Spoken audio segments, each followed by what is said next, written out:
Hi yogis, it's Mags. Long time no see. It's great to be back and great to have you here. So today we're focusing on lower back. We're going to do some releasing, but also do a couple of postures that can help you strengthen the parts that might alleviate any tension in the lower back. So when you're ready, hop into something comfy. You might need a block depending on how flexible you are, or a bolster, and then join me on the mat.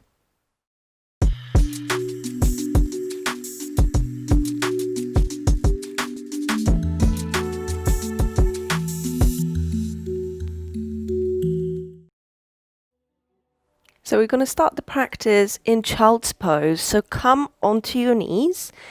If you can, keep them together. If for whatever reason it's not comfortable, you can keep them apart or even as wide as your mat. Big toes to touch. Drop your forehead all the way down. So spend a few moments settling in. Just notice your physical body, notice how it's responding, and check if the posture that you've gone for is the right one.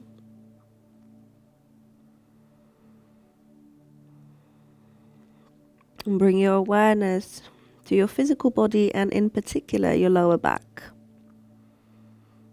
Send your breath there, beginning to gently draw your belly button in closer to the spine, so that helps you activate the deep core muscles, which then in turn can release any tightness in the lower back.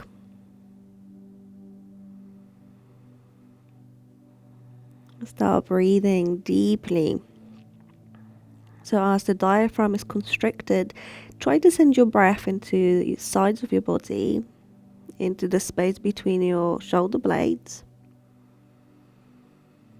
and find ease being exactly as you are and where you are.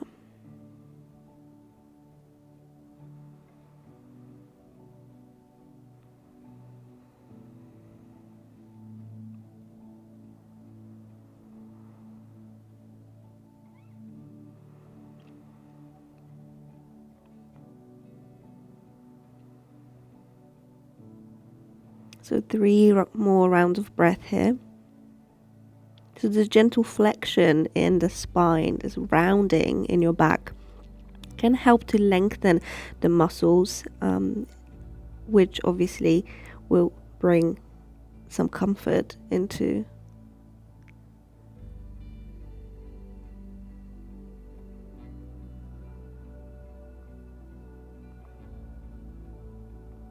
With the next inhalation, gently bring your hands closer to the shoulders and slowly push yourself up into sitting. Pause here for a moment, close your eyes if that feels good, and observe if anything has changed, has shifted. Just breathe, gently activating the muscles in your abdomen, keeping the spine long. So then step your right foot sort of between the hands so that your feet are hip distance apart for a low lunge pose. So you want the knee to be tracking the same way as the foot. You can sink the hips low, making sure that the knee doesn't go too far over the ankle. And feel free to come forward and then release it a little bit and notice how that feels. So sometimes the tension in the lower back can actually be caused by tightness in the hips. So in this posture, we try to bring some comfort and stress the tissues in the front of the hip. So when you're ready, you can gently sink the hips lower, making sure that the knee doesn't go over the ankle, and squeeze your left glutes. So this way we support the stretch in the front of the hip rather than just hanging in the joint.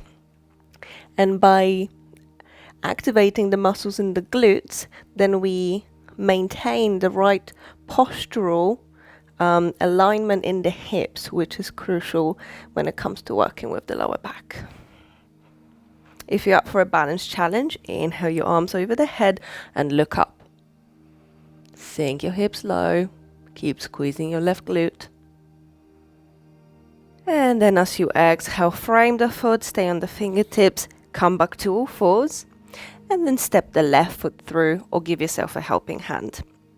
So the back foot is pointing or flexed, whatever you prefer. And if you find it that the hip width is affecting your balance, feel free to walk the left foot slightly off the center line, and that will also create perhaps a bit more space for you to sink the hips low. So move forward and back, checking in with your body. So yoga is ultimately an art of coming home to ourselves. It's a practice where we gauge, where we check in with ourselves breath by breath. So sometimes some postures might feel really good in the body, and some days they might just feel awful, and it's quite okay. It's about you having that awareness of what your body needs in the given moment. So when you're ready, sink your hips lower, check the knee ankle alignment, and if you feel that your knees are quite sensitive, you can double up the mat or slide the blanket underneath. Keep your spine long, your chest open. Focus on your breath. Squeeze your right glute. Perhaps your body now is willing to come down a little bit further. There's no force, no strain. Allow the body to organically open. For a balance challenge, inhale your arms over the head, look up, and breathe. Take another inhale. And as you exhale, bring the fingertips down, framing the left foot, tuck your back toes, and step the right foot to join the left. So bend your legs as much as you need to bring the bottom of your ribs to the top of the thighs. Tuck your chin towards your chest. To find as much roundness through the spine as you can. Draw the lower belly in. Relax your arms. Your neck is heavy. And just dangle. So enjoy having your head below your heart. If it feels good, you can straighten one leg, bend the other, and switch. So try to find some minimal movement that feels good for you. So you can sashay the hips from side to side. Keeping the chin tucked will allow the muscles to lengthen a little bit more, which might not be appropriate for you. So just check in with yourself. And come to the center as you inhale, straighten the legs, bring the hands on your shins, long spine, keep reaching out through the crown of the head and stay here. So flat back helps to decompress the spine. So squeeze your belly, squeeze the muscles between the shoulder blades and breathe. Notice what's present. Another cycle of breath. Bring the hands onto your hips, and with a strong core, inhale all the way up to standing. So now we're going to do something to strengthen the hips and strengthen the glutes. So bring the feet either together or hip distance apart. Check how your balance is. Take an inhale. And as you exhale, sink your hips low. The weight is in your heels. Make sure you can see all of your toes. Draw your lower belly in and find some length in your lower back. It might not mean anything at first, but yoga is a practice of awareness. So sometimes things become a bit more attuned and you can notice the subtle changes and sensations. So squeeze the legs together, keep the belly engaged, so that helps you strengthen all that. And also chair pose or Tadasana is really good to strengthen the glutes. So I was just doing it for no reason. So your glutes are more or less here, and this pose helps to strengthen this entire line. So from the glutes, through the thighs, your knees, calves, all the way to your ankles. Inhale, straighten the legs, give them a little shake. So the chair pose is also known as the awkward pose. Surprise, surprise. So let's try this again. So as you inhale, find length through the spine. And as you exhale, sink your hips low. Look at your toes, squeeze your belly. You may want to bring the hands at your heart, gently pressing the fingertips together. And breathe. To work your upper back and the shoulders, you can inhale your arms over the head. It really does intensify the pose, so you're not going to stay here for that long.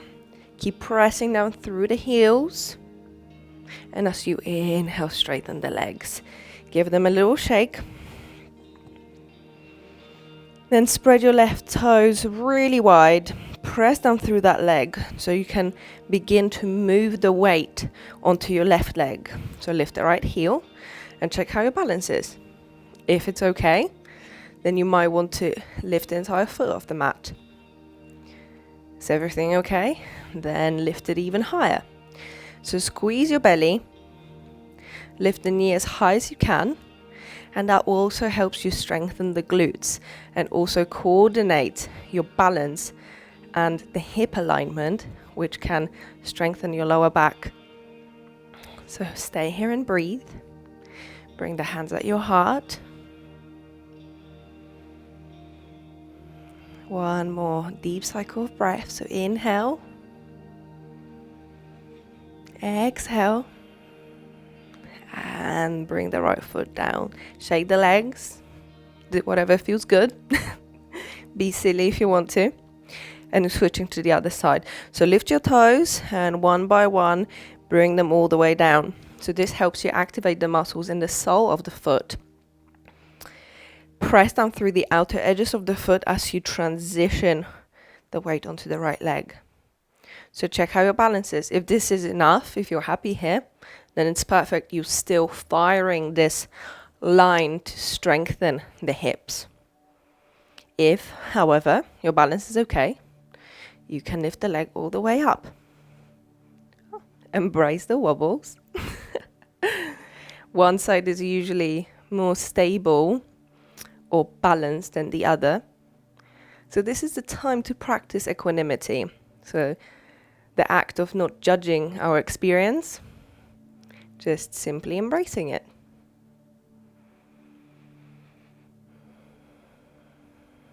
And take a deep inhale. Soft exhale. And release the left foot down. Starting in Tadasana, so feet together, hip distance apart. Take an inhale, find length through the spine. And as you exhale, tuck your chin towards your chest. And bit by bit, round your spine as you fold over the legs, bending them as much as you need to. So your upper body is heavy. Gravity is on our side. Calm down and breathe.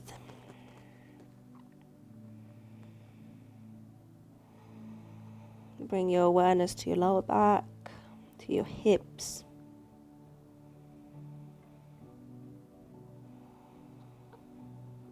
And then see if you can slowly sink the hips low.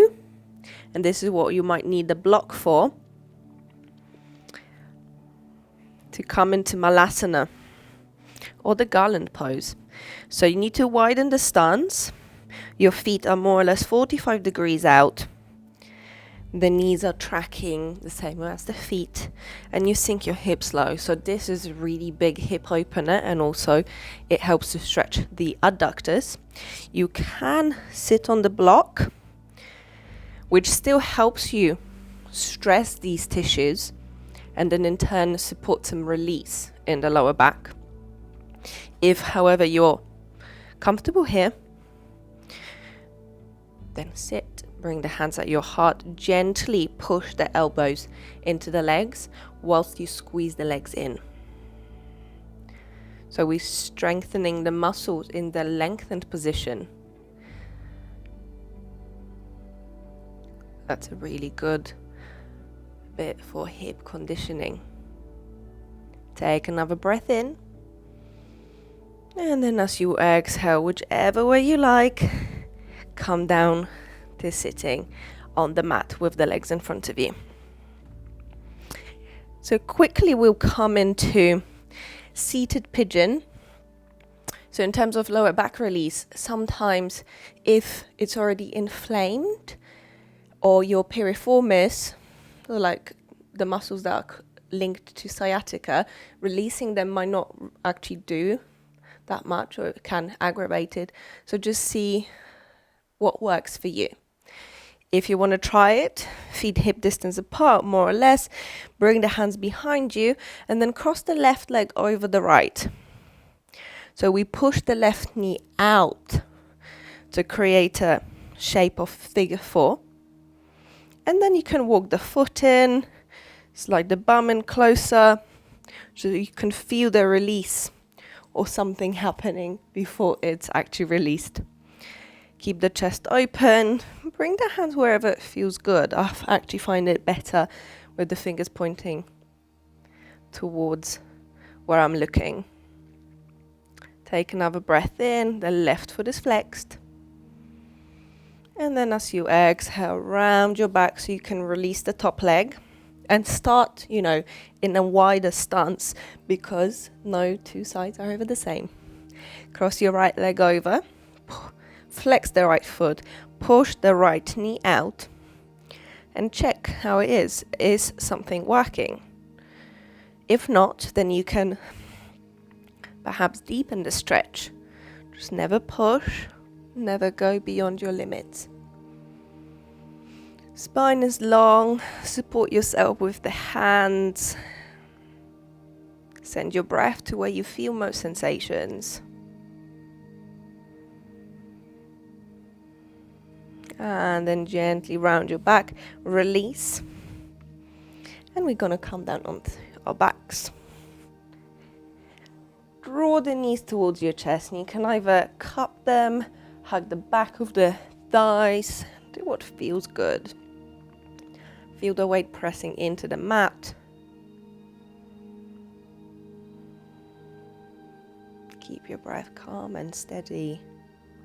All the magic is contained with the breath.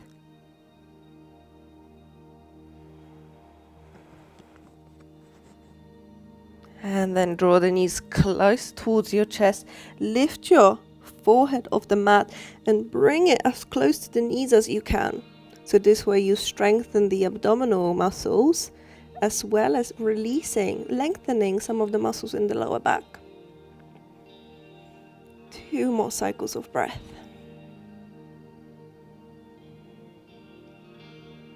And then release the legs. Extend the left leg, hug the right knee in towards your chest. And if wants to slide off the body, allow it to do so. Find some gentle engagement through the left leg and hugging the right knee with the left hand. Pull it over the body. So you can slide the block underneath here. So the leg isn't just dangling. Or if you want to, you can kind of like come to lying on your side. There are quite a few ways of teaching this pose, but when it comes to releasing through the lower back or any part of the body, I think it's important just to come back to this factor of what feels great in your own body.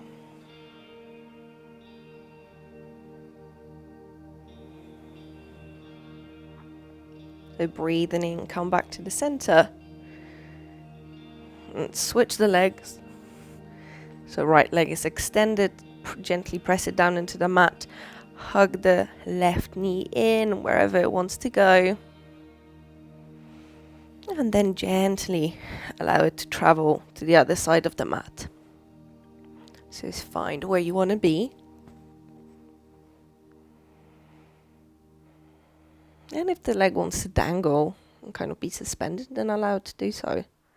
If that feels good right now in your body, in your lower back, then that's what we're going for.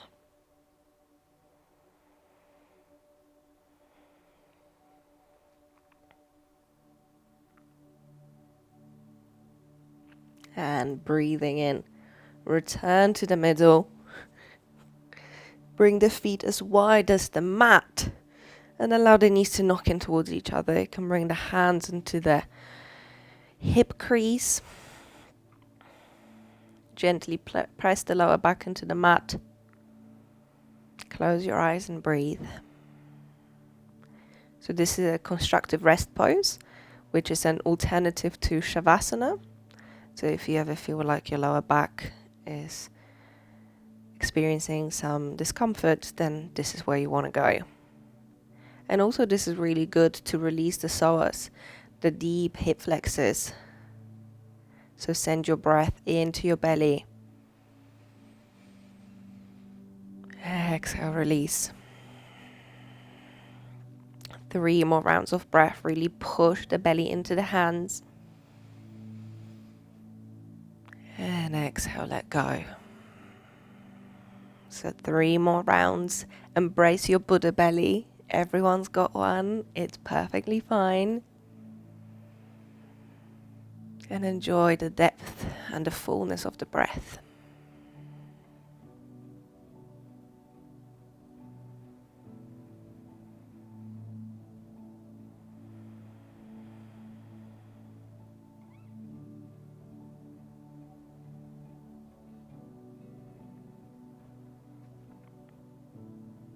So if you've got more time and would like to stay here or rest in Shavasana with the arms and legs extended for at least 5 rounds of breath, then go for it. If you're ending the practice with me, slowly roll over onto one side, push yourself up into a comfortable seat. Doesn't have to be cross-legged, you can just stay sitting on the heels. Close your eyes and bring the hands at your heart in a gesture of gratitude. So thank yourself for the practice, thank your body.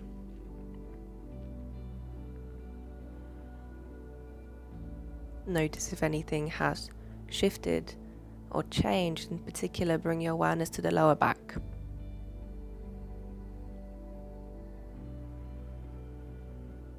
Keeping your heart and your mind open, I invite you to continue showing up on the mat and reconnecting with your body. So open your eyes. Thank you very much for your practice with me today. Namaste. The only pointer for the practice is that, as much as I would like for it to be true, nothing happens overnight. And when it comes to building strength or finding some release, especially if something is already aggravated, it might not go away after one practice. So if you found yourself in this predicament that your lower back is chronically tight, or it has been for some time, then I invite you to do this practice every day or every other day and keep checking in with yourself.